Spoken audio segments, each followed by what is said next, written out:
좋은 토요일 아침입니다. 잘 오셨습니다. 반갑습니다. 그리고 요즘에 아침 날씨가 좀 쌀쌀합니다. 항상 건강에 유의하시기 바랍니다. 우리 같이 기도하고 예배를 시작하겠습니다. 아버지 하나님, 감사합니다. 하나님 앞에 감사 이외에는 저희가 드릴 수 있는 말씀이 없습니다. 말로 다 표현할 수 없지만 우리가 기도하지 않는 것도 하나님께서 우리의 삶 모든 것을 인도해 주시니 너무너무 감사합니다. 아버지 하나님, 하나님 만나는 귀한 시간 되게 해 주옵소서. 살아계신 하나님과 동행하는 시간 되게 하여 주옵소서. 예수님의 이름으로 기도합니다. 아멘. 네, 우리 오늘 볼 말씀은 열왕기하 4장입니다. 열왕기하 4장 24절에부터 37절까지입니다.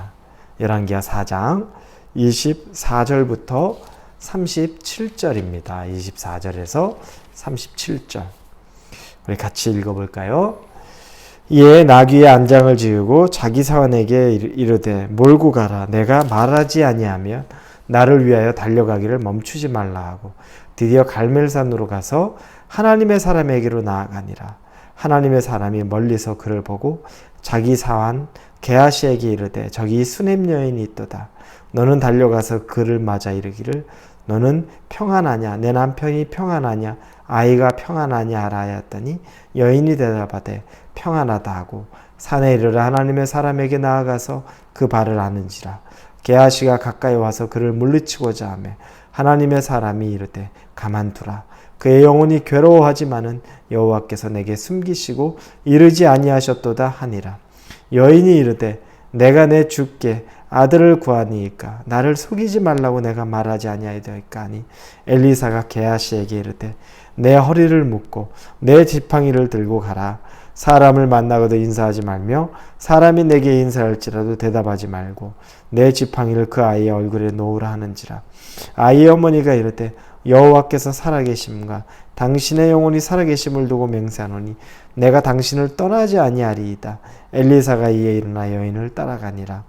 게하시가 그들보다 앞서 지팡이를 그 아이의 얼굴에 놓았으나 소리도 없고 듣지도 아니하는지라.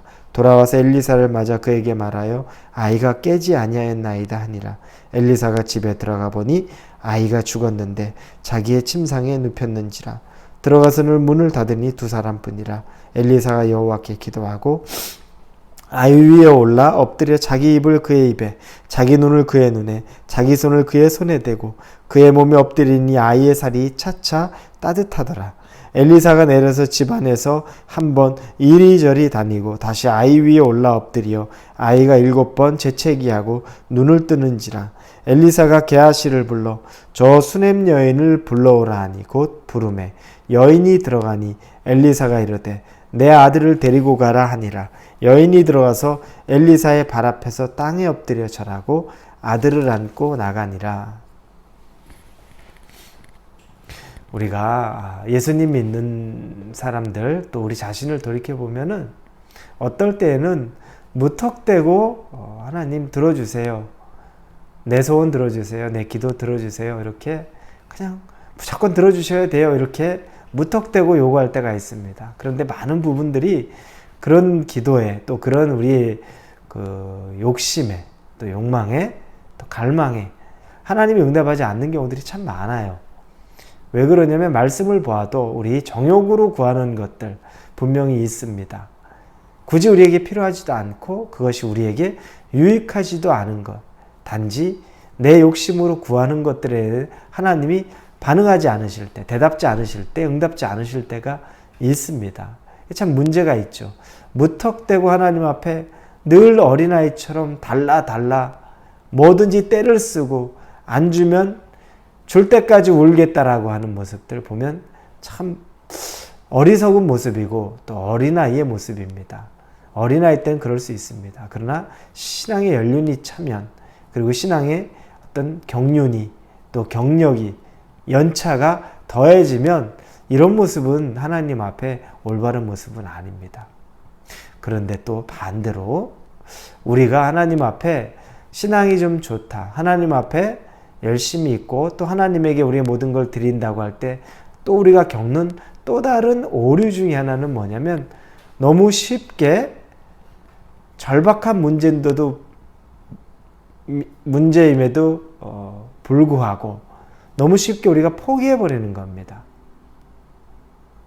자녀가 아버지가 충분히 해주실 의향이 있고 아버지가 어떤 목적을 가지고 일을 만들어냈습니다. 왜냐하면 아버지의 힘을 보여주기 위할 때가 있죠. 그리고 아버지의 사랑을 보여주기 위할 때가 있습니다. 그런데 그 자녀가 그냥 너무 쉽게 포기해버려요. 저는 그거 못할 것 같아요. 저는 그거 못 가질 것 같아요. 안 가져도 될 것 같아요. 그런데 가져야 되는 겁니다. 아버지도 갖기를 원하는 겁니다. 아버지가 주기를 작정한 겁니다. 그런데 우리 스스로가 너무 쉽게 포기합니다. 그러면서 또 이걸 포장하죠. 신앙의 형태로 포장합니다. 하나님 안에 절박함으로 믿음으로 나가지 못한 모습이면서 욕심 없는 신앙인인 것처럼 그렇게 드러날 때도 있습니다. 근데 구분해야 합니다.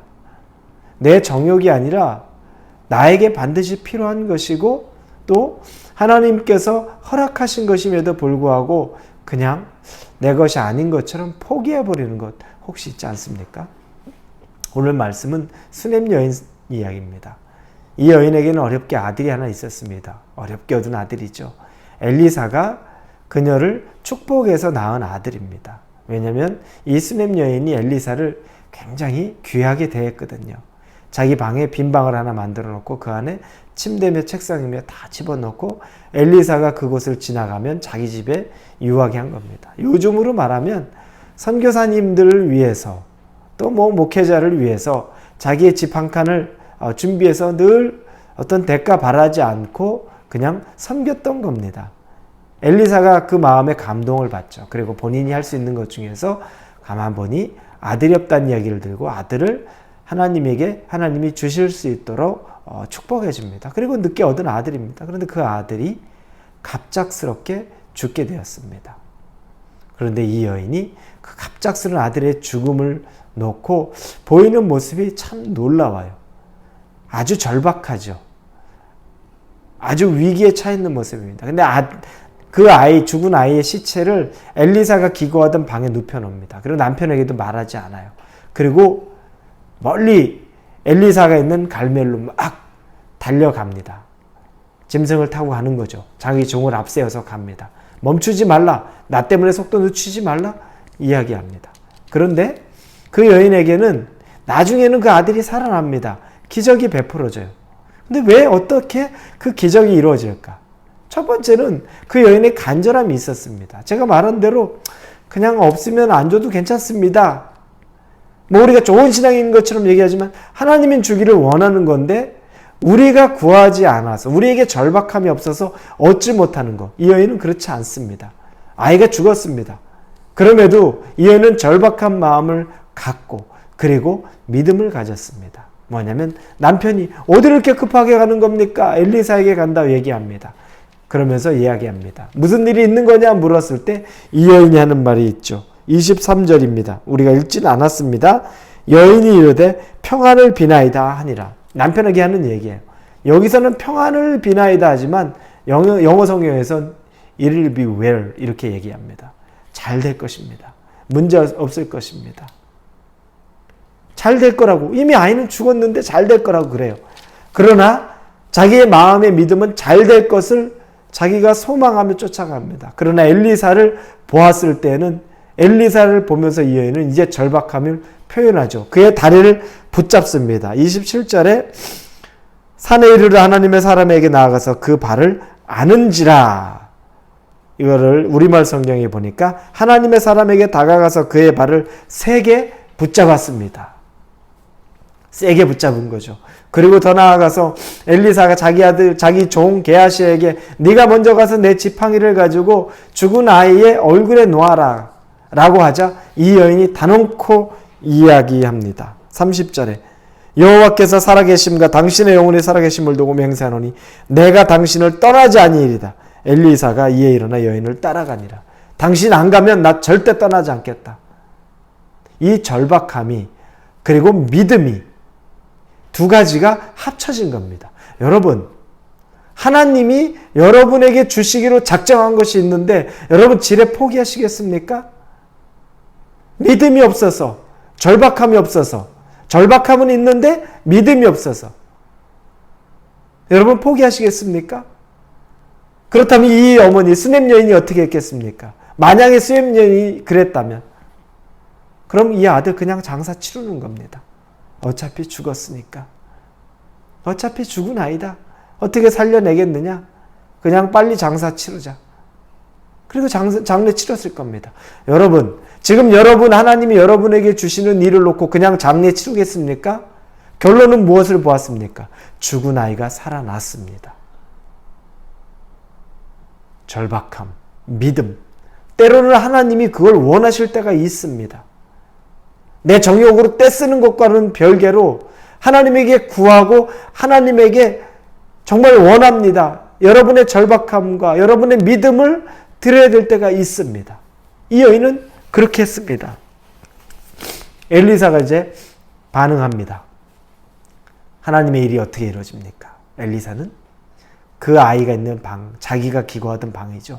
그곳에 들어가서 기도합니다. 그런데 그 기도가 어떤지 여러분 한번 보시겠습니까? 33, 34절입니다. 들어가서는 문을 닫으니 두 사람뿐이라. 엘리사가 여호와께 기도하고 아이 위에 올라 엎드려 자기 입을 그의 입에, 자기 눈을 그의 눈에, 자기 손을 그의 손에 대고 그의 몸에 엎드리니 아이의 살이 차차 따뜻하더라. 엘리사가 내려서 집 안에서 한번 이리저리 다니고 다시 아이 위에 올라 엎드리니 아이가 7번 재채기하고 눈을 뜨는지라. 기도하는데 엘리사가 일어날지어다, 나을지어다 말 한마디로 기도하는 것 같습니까? 아니요. 자기의 몸을, 그 죽은 아이의 시체의 몸을 포개입니다. 자기의 눈을, 그리고 자기의 입을, 그리고 자기의 손을 그 아이의 눈과 입과 손에 포개입니다. 시체 위에 그렇게 하는 거예요. 여러분 이거 그냥 할 수 있겠습니까? 이게 그냥 기도처럼 보이십니까? 아니죠.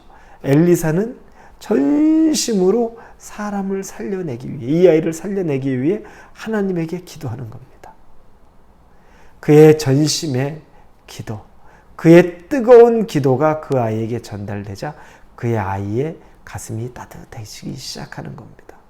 엘리사의 그 뜨거운 마음의 기도가 그 아이에게 전달되자, 그 체온으로 전달되자 그 아이가 다시 살아나기 시작합니다. 여러분, 기도는 이렇게 하는 겁니다. 되게 해 주시옵소서, 살아나게 해 주시옵소서, 일어나게 해 주시옵소서가 아니라 정말 죽은 시체 위에 자기 몸을 포개고 온 마음과 온 육체와 그 뜨거움으로 그 아이 위에서 간절하고 애절한 마음으로 기도하는 겁니다. 혹시 이렇게 기도하고 계십니까? 그리고 나서 하나님 앞에 그래도 안 됩니다 라고 말하고 있습니까? 여러분, 이 기도를 꼭 기억하십시오. 그런데 엘리사가 이 기도를 어떻게 이렇게 할 수 있었을까요? 곰곰이 생각해 보니까 엘리사는 이 수냄 여인으로부터 많은 사랑을 받았습니다. 그러니 엘리사는 이 수냄 여인으로부터 받았던 사랑을 생각하니까 자기가 이 여인의 아들을 위해서 그 사랑을 다시 갚고자 하는 마음이 왜 없겠습니까? 여러분, 사랑받은 자가 사랑한다는 것이 바로 그겁니다. 의미 없는 사랑은 아무것도 없습니다. 왜 이렇게 많이 먹기만 하냐? 먹는 거 대접하는 거, 다른 사람에게 여러 대접하는 거, 그거 가지고 교회가 뭐 먹는 데야, 교회가 무슨 교제하는 데야, 친교하는 데야, 그렇게 말할 수도 있지만 여러분, 그것 또한 사랑으로 하면 그처럼 중요한 것이 없습니다. 그 사랑이 또 다른 사람을 살리는 힘과 도구가 되는 겁니다. 엘리사가 수냄 여인의 그 조건 없는 사랑에 얼마나 마음이 동하면 그 시체가 된 죽은 아이 위에 자기의 몸을 포개고 자기의 뜨거운 마음을 그 아이에게 전달해서 살려냅니다. 여러분 주변에 누군가를 사랑하고 있습니까? 누군가를 사랑하면 어느 순간에 녹았던 그 사람의 마음이 다시 얼었던 마음이 녹는 역사가 일어납니다. 오늘 수냄 여인과 엘리사를 바라볼 때 참 많은 걸 얻습니다. 꼭 기억하십시오. 어떨 때 여러분 신앙 좋은 것처럼 포장하면서 구해야 될 거 절박한데도 구하지 않고 그냥 빨리 장례 치러버리는 마음으로 포기해버리지 마십시오. 하나님 앞에 간절함으로 기도하십시오. 믿음으로 하나님 앞에 서십시오. 그리고 여러분의 사랑이 필요한 자를 사랑하면 그 사랑이 다시 나에게 돌아오는 것을 꼭 기억하실 수 있기를 바랍니다. 우리 같이 기도합니다. 기적인데 이 기적이 그냥 일어난 것이 아니라 믿음이 있었고 간절함이 있었고 그리고 정말 뜨거운 사랑의 기도가 있었습니다. 이것이 다 합쳐지니 죽었던 자도 살리는 기적이 일어났습니다. 우리의 삶에도 해결해야 될 문제가 있는데 그냥 내가 믿음 좋은 사람처럼 포장해서 안 돼도 괜찮습니다라고 쉽게 장사 치르는 그런 모습들 보이지 않게 하여 주시고 더 절박하고 간절한 믿음의 기도를 드리게 해주시되 그러나 정말 사랑의 마음으로 기도하게 하여 주옵소서. 예수님의 이름으로 기도합니다. 아멘.